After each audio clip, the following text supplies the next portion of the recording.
My 2025 year in reading books, a synopsis. Here I, Tanis Coralee of Seattle, provide a synopsis of my 2025 year in reading books, including a few items in my discussion. Number of distinct books I read the entirety of, number of full book readings I accomplished, and the overarching utility of books I read part of. So this is a little bit different. I've been doing this as my third consecutive year now, trying to do at least part of the year with notes videos of books I've read.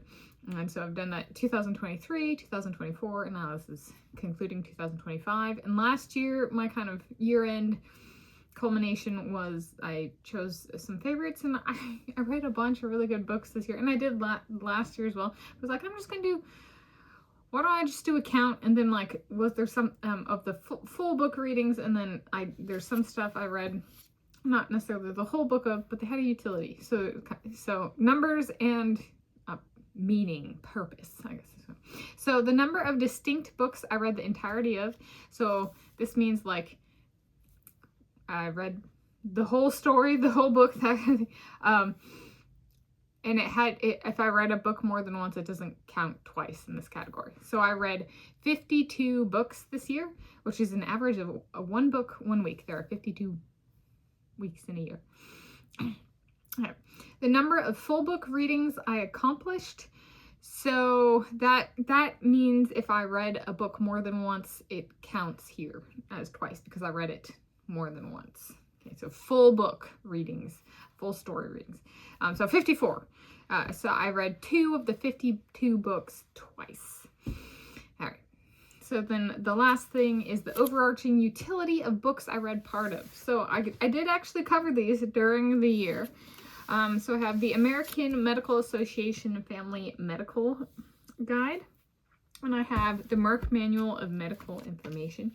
And I return to these a little bit in relation to blood glucose and blood pressure.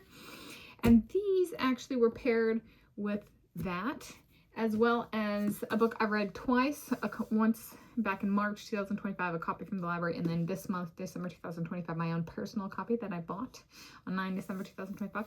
Heart, A History by Sandeep Jahar, which is about cardiology.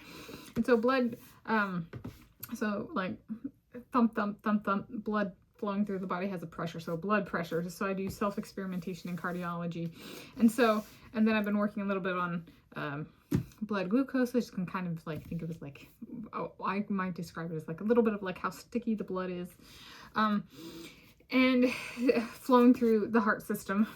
And so these were the overarching utility here is I use them in to help guide my self-experimentation to be in compliance with what is known in the medical world as best as I could, including my in-person doctor appointments. I just to make sure I'm staying in the bounds, make sure I'm, if I have an area of concern, what do I go to? So like, for example, I was like, I think something's off with my blood glucose, and there's such thing as low blood glucose, which I was like, that might be it because I burn a bunch of calories and carbohydrates and sugars like that through my exercise. So I like went to the American Diabetes Association website and read about it and stuff.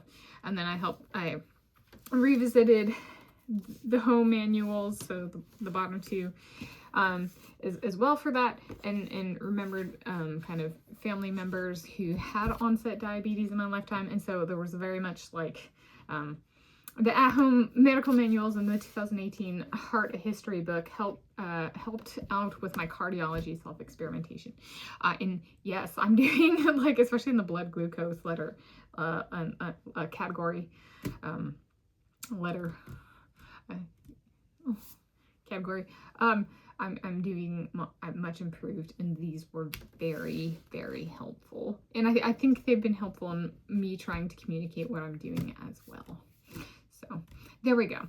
That is my 2025 year in reading books, a synopsis.